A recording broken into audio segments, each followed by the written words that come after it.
Hello friends, আমি আকাশ। আজকে আলোচনা সুপারস্টার দেব। তো সুপারস্টার দেবের যে লাইন আপগুলো রয়েছে ভয়ঙ্কর, আমরা বরাবরই ভিডিওতে বলে এসেছি। তার থেকে সেরা সিনেমা খাদান। এই বছরে যতগুলো সিনেমা আসছে সব থেকে হাইপ ক্রিয়েট করা খাদান, এবং খাদান সিনেমাটার উপর পুরো ইন্ডাস্ট্রি তাকিয়ে রয়েছে যে কেমন বক্স অফিস হয় না হয়। যদি খাদান ভালোভাবে সাকসেস পায় তাহলে ইন্ডাস্ট্রি একটা পরিবর্তন ঘটতে পারে, কারণ অনেকে সাহস পাবে, অনেক অভিনেতা, অনেক প্রযোজক তাকিয়ে রয়েছে খাদানের উপর, খাদান কীভাবে বিজনেস করে।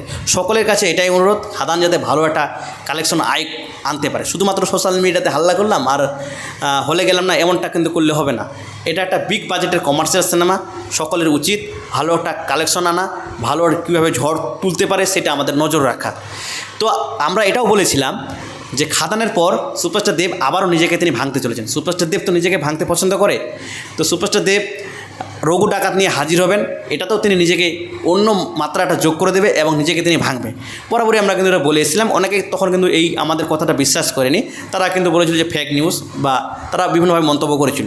তো ফাইনালি আজকে অফিসিয়ালি আপডেট বলা যেতে পারে, কারণ আনন্দবাজার পত্রিকার তরফ থেকে রঘু ডাকাত সম্পর্কে যে আপডেটগুলো বেরিয়ে গেছে তোমরা ইতিমধ্যে হয়তো দেখেছো। তবুও আমি বলছি যে রঘু ডাকাত কিন্তু সিনেমাটা শুটিং স্টার্ট হতে চলেছে ডিসেম্বর মাস থেকে, এবং বিভিন্ন জায়গায় পশ্চিমবঙ্গের বিভিন্ন জায়গায় কিন্তু এই সিনেমাটা শুটিং হবে।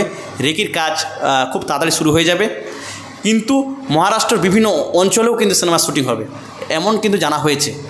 কিন্তু আপনারা জানেন এটা যে খাদান সিনেমার শুটিং কিন্তু এখনও সম্পূর্ণ হয়নি, গানের কিছু শ্যুট বাকি রয়েছে, সেগুলো সুপারস্টার দেব সারবেন এবং খাদান সিনেমার প্রচার প্রমোশন সারবেন। তারপরে কিন্তু এই সিনেমাতে তিনি যোগ হবেন। কিন্তু তার আগেও মানে দেবের যেটা পার্ট নয়, কিছু অংশের কাজ কিন্তু শুরু হয়ে যাবে।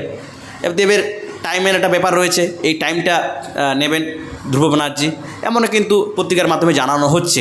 তবে রঘু ডাকাত একটা বিগ অ্যারেঞ্জমেন্টের সিনেমা, ভালো একটা কন্টেন্ট থাকতে চলেছে, এবং এই সিনেমাটা বিশাল কিছু হতে চলেছে।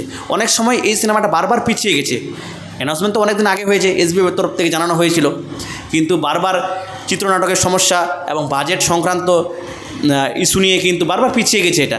তো ফাইনালি এটা কিন্তু আসতে চলেছে 2025-এ কিন্তু আসবে, সম্ভবত 2025-এ দুর্গাপুজো উপলক্ষে কিন্তু রিলিজ পাবে। এখন দেখা যাক, এখনও অফিসিয়াল আপডেট আসেনি যে কবে রিলিজ পাবে, তবে 2025-এ আসবে, তখন কিন্তু ঝড় উঠবে। এটা একটা মারাত্মক লেভেলের সিনেমা হতে চলেছে।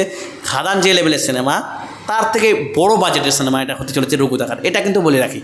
তো তার জন্য আমাদের অবশ্যই খাদানকে বিগ একটা বক্স অফিস এনে দিতে হবে, তাহলে তো ইন্ডাস্ট্রি গ্রোথ নেবে, তাহলে আরও ভালোভাবে বাজেটটা ঢালতে একটা সুবিধা পাবে বা সাহসিকতা হবে পরিচালকদের বা মেকারদের। এটাই বলার ছিল। এই ছিল আজকের মতো। আমাদের নিউজ যদি ভালো লাগে অবশ্যই লাইক, কমেন্ট, শেয়ার এবং সাবস্ক্রাইব করতে ভুলবেন না। ধন্যবাদ।